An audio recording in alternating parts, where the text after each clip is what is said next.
Hello everyone, I'm your watch expert, Mike Watch. Today, I'll be discussing the perpetual model released by VS Factory. I've brought you this version with the 41mm case diameter.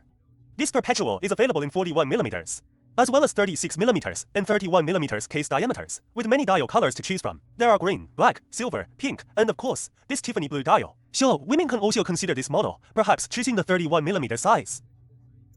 The overall configuration is straightforward. The entire case, bracelet, and even the clasp are crafted from 9L stainless steel. The crystal itself is an incredibly clear sapphire. So transparent, it's almost as if there's no crystal at all. Basically, it feels like the crystal is invisible. And its hands feature a solid center pivot design. Shaped like a small cap, you can get a sense of it. Let's zoom in a bit. You can appreciate the entire handset and the surrounding design. It has a solid center pivot with a small central stud. A detail VS Factory has executed perfectly. The entire dial surface is not a sunburst finish, it has a granular, frosted texture. I should say, it's not granular, but rather a matte, frosted finish on the dial. This base texture is consistent with the genuine piece. Now, looking at the handset take a look at its indices. Overall, they are quite three-dimensional.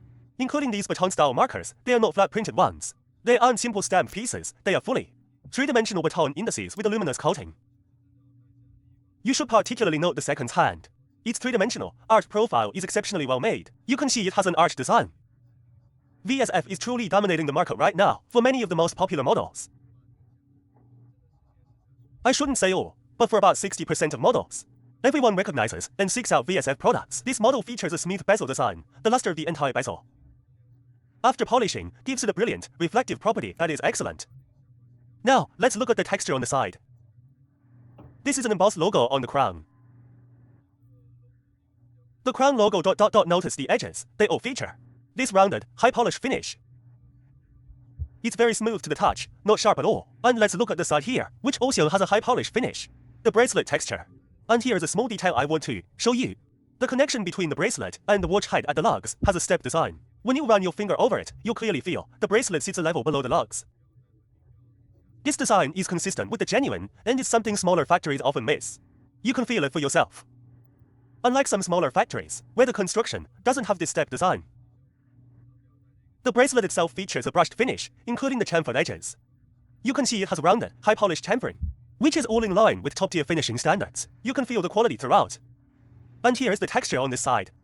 Now for the clasp, this clasp is different from the previous generations that was a relief-style engraving. This one features a sunken, deep engraved design. Unlike the previous generation's clasp, which had a relief-style engraving. Let's open it and look inside. The markings and including its engraved text.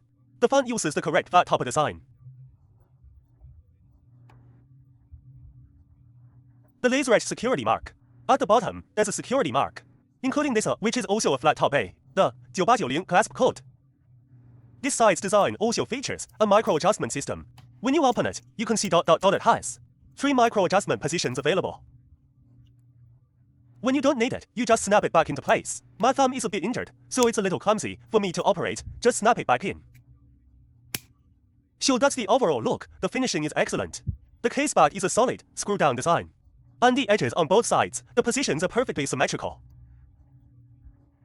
The fine brushing is also very refined. You can feel it for yourself. See? Okay, finally, I'll open the case back to show you the Dandong 3-3-0 movement inside. This is the Dandong 3-3-0 movement.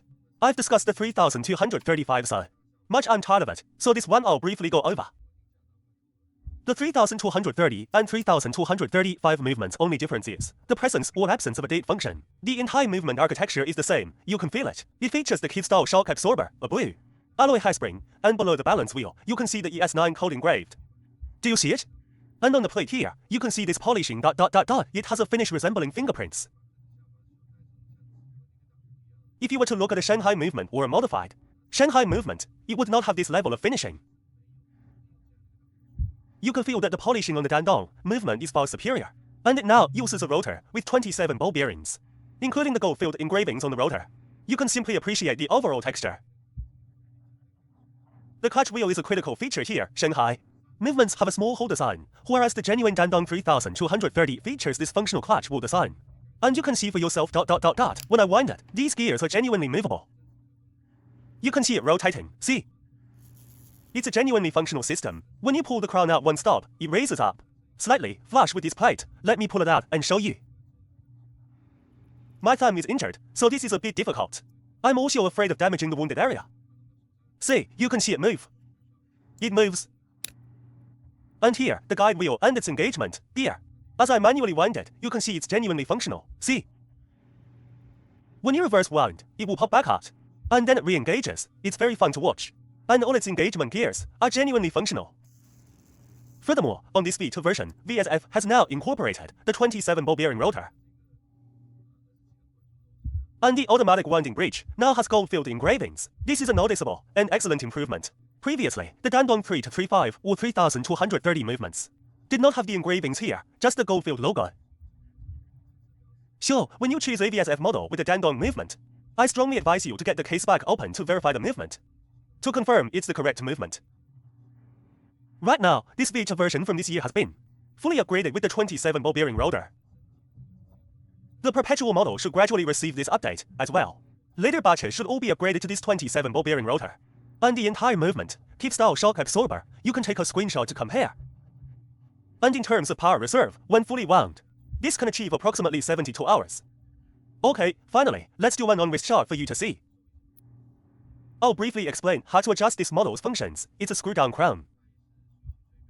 You unscrew it normally, and once it pops out, this first position is for winding. Then you pull the crown out one stop to adjust its hands. Since it has no day function, this is the 3230 movement. So you pull it out to adjust the hands, don't get it wrong. It has a clockwise turn for counterclockwise hand movement function. The direction for setting the hands is consistent with the genuine. As I've always emphasized, this 32 series movement, the 3230 movement, has a power reserve of approximately 72 hours when fully wound. Once you're done setting, push the crown inwards while simultaneously rotating it clockwise to screw it down securely. Then you can take a swimming or snorkeling without any issues. Finally, the on-wrist demonstration. My wrist circumference is 16.5 厘米. Wearing this 41mm case diameter, perpetual is a perfect fit. It looks very good. I'll zoom out a bit for you. Let you appreciate it. The Tiffany Blue color from VSF is, in my opinion, very close. It has a slight hint of ice in its tone, a very nice icy blue feel. Okay, in conclusion, it looks fantastic. That's all for today's review. We'll see you in the next one. Bye bye.